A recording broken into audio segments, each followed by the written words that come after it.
नमस्कार प्यारे विद्यार्थियों, स्वागत है आपका आपके अपने चैनल स्कूल गुरुजी में। देखिए विद्यार्थियों, आज विज्ञान विषय का पेपर सॉल्यूशन करवाने वाला हूं, जो कि आपके एग्जाम के लिए बिल्कुल 100% इंपॉर्टेंट साबित होगा। क्योंकि जो सारे के सारे जो प्रश्न है ना विद्यार्थियों, वो आपके एग्जाम में इन्हीं में से पूछ जाएंगे। जो आज मैं पेपर बताने वाला हूँ वो एकदम रियल पेपर है विद्यार्थियों, और हूबहू आपका पेपर है छपेगा। सभी प्रश्नों के उत्तर बताऊंगा, पूरा सॉल्यूशन करवाऊंगा। बस आपसे एक रिक्वेस्ट रहेगी कि आप इस वीडियो को पूरा देख लीजिएगा, ताकि आपको पूरा प्रश्न पत्र वो याद हो जाए। ठीक है, चैनल पर नए हो तो चैनल को आप जरूर सब्सक्राइब करना है। जो बाकी जो सारे सब्जेक्ट के पेपर हैं वो भी मैंने अपलोड कर रखे हैं। बाकी जो 5 सब्जेक्ट हैं इस चैनल पर अपलोड कर रखे हैं विद सॉल्यूशन, उत्तर सहित। इस वीडियो को देखने के बाद आपको वो देखने हैं सारे पेपर, ताकि पूरा आपका सिलेबस है वो कंप्लीट हो जाए कम समय में, ताकि आपका स्कोर बाकी विद्यार्थियों से बहुत ज़्यादा बेहतर रहेगा। बस आपसे एक निवेदन है, वीडियो को पूरा देखें। चैनल पर नए हो तो चैनल को आप सब्सक्राइब जरूर कीजिएगा। शुरू करते हैं बिना टाइम वेस्ट के। आपका ये विज्ञान विषय का जो पेपर है इस तरीके से आपका इसी फॉर्मेट में रहने वाला है, जिस तरीके से मैं आज बताने वाला हूँ। सबसे पहला जो प्रश्न दे रखा है इसमें कि पौधों में जल का परिवहन होता है। जो पौधों में जल का परिवहन किसके द्वारा होता है, तो जाइलम के द्वारा। ऑप्शन ओ इसका सही जाएगा। और उसके भोजन का जो परिवहन है खाद्य पदार्थों का, वो फ्लोएम के द्वारा होता है। दूसरा प्रश्न दे रखा है कि भारी व्यायाम के दौरान हमें पैरों में ऐंठन होती है, ये किसके कारण होती हैं? ये लैक्टिक अम्ल के कारण होती हैं। लैक्टिक अम्ल के कारण जो भारी व्यायाम यानी ज़्यादा हम एक्सरसाइज करते हैं तो पैरों में ऐंठन दर्द हो जाता है, तो ये लैक्टिक के अम्ल के कारण होता है। ये दो ही आपका ऑब्जेक्टिव टाइप के जो प्रश्न है ना, वो दो ही आएगा आपका एग्जाम में। उसके बाद तीसरा प्रश्न है खाली की जगह। खाली जगह आपको भरनी होती है। देखिएगा, अमीबा अपना भोजन की सहायता से पकड़ता है। अमीबा अपना भोजन कूटपाद की सहायता से। किस कूटपाद जिसे क्या कहते हैं? कूटपाद। और इंग्लिश में इसे कहते हैं एंडोसाइटोसिस। क्या कहते हैं? एंडोसाइटोसिस। और हिंदी में इसे कूटपाद कहते हैं। उसके बाद अगला दूसरा, बेरी नामक किस विटामिन की कमी के कारण होता है? बी की कमी के कारण। विटामिन बी की कमी के कारण बेरी नामक रोग होता है। तीसरा, सारक लाल लिटमस को नीला करते हैं। क्या करते हैं? नीला करते हैं। उसके बाद किसी द्रव का क्या है? किसी द्रव का वाष्प में बदलना वाष्पन कहलाता है। वाष्पन कहलाता है। उसके बाद पांचवा है, शक्कर का जलीय विलयन भौतिक परिवर्तन कहलाता है। क्या कहलाएगा? भौतिक परिवर्तन कहलाता है। ये आपका खाली जगह वाला जो आप स्क्रीनशॉट लेना चाहते हैं तो आप जरूर लीजिए, ताकि क्या है कि आपको दोबारा वीडियो को ना देखना पड़े। खाली जगह। उसके बाद चौथा प्रश्न है, ये मिलान करना है कॉलम ए का कॉलम बी के साथ। इसमें देखो, उदरोपातन जैसे मैं सबसे पहले कह देता हूँ वाष्पन। तो वाष्पन विधि से हम समुद्री जल से नमक को अलग करते हैं, वाष्पन विधि के द्वारा। चुंबकत्व, तो ये रेत व लोहे का मिश्रण होता है ना, वो चुंबकत्व कहलाता है। थ्रेसिंग, तो थ्रेसिंग का हम थ्रेसर के द्वारा अनाज को भूसे से अलग करते हैं।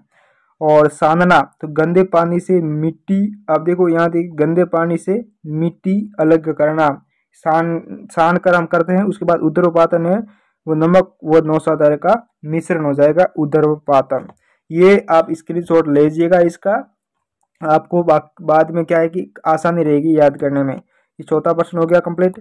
चौथे के बाद अब बहुत ज़्यादा इंपॉर्टेंट प्रश्न आने वाले हैं सारे के सारे, जो लघुतरात्मक, अति लघुतरात्मक, इस टाइप के सारे प्रश्न पूछे जाएंगे। इसमें देखिएगा 5वां प्रश्न क्या दे रखा है कि ऊष्मा के चालक तथा कुचालक पदार्थों के दो उदाहरण बताने हैं। ऊष्मा के चालक मतलब जो ऊष्मा को अपने में से जाने देते हैं, वो कौन से हो गए? आपका लोहा। लोहा एक ऊष्मा का चालक है। लोहा, चांदी है। आप लोहा और चांदी आपको दो पूछा है, तो लोहा और चांदी आपको लिखने हैं। ओके। उसके बाद है कुचालक की बात पूछा है। कुचालक में आप प्लास्टिक लिख देना। क्या है? प्लास्टिक और लकड़ी, सूखी लकड़ी। ठीक है, लकड़ी, प्लास्टिक और लकड़ी, ये दोनों हैं ऊष्मा के कुचालक हैं। तो दोनों वो लिख देना, चालक वाले चांदी और लोहा, तांबा, जो भी लिखना है। और ये कुचालक में प्लास्टिक और लकड़ी हो जाएगा। छठा प्रश्न है, जीवों को भोजन की आवश्यकता क्यों होती है? बहुत आसान सा सवाल है। जो सजीव होते हैं उनको भोजन की आवश्यकता होती है। क्यों? वृद्धि करने के लिए।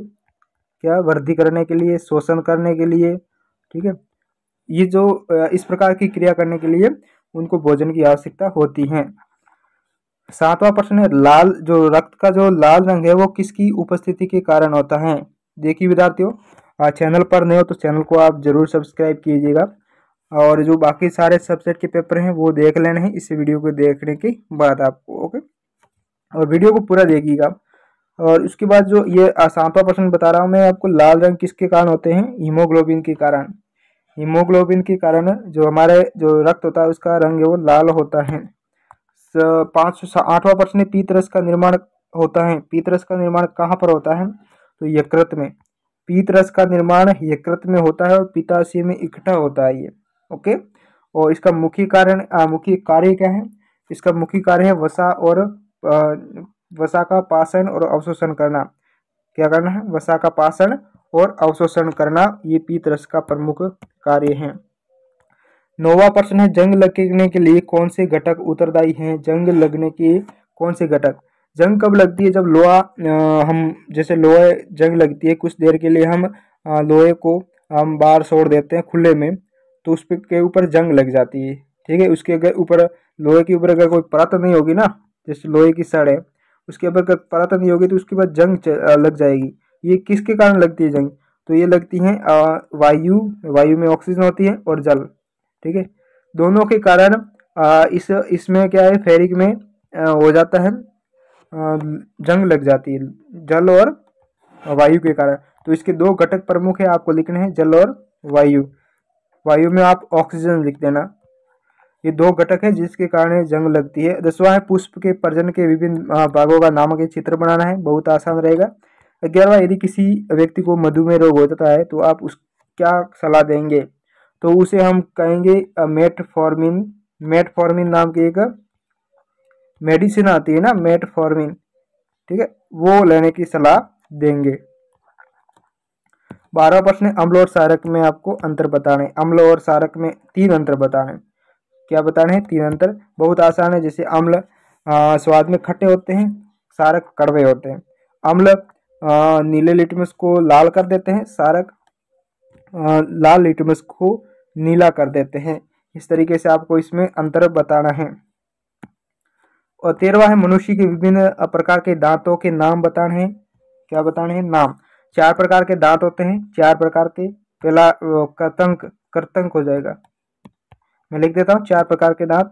कृतंक, ठीक है, रदनक और अग्रचर्वणक, चर्वणक और चर्वणक। चर्वणक, ये 1 2 3 4 प्रकार के दांत होते हैं मनुष्य में। ये इस प्रकार के, स्क्रीनशॉट आप ले लीजिएगा इसका।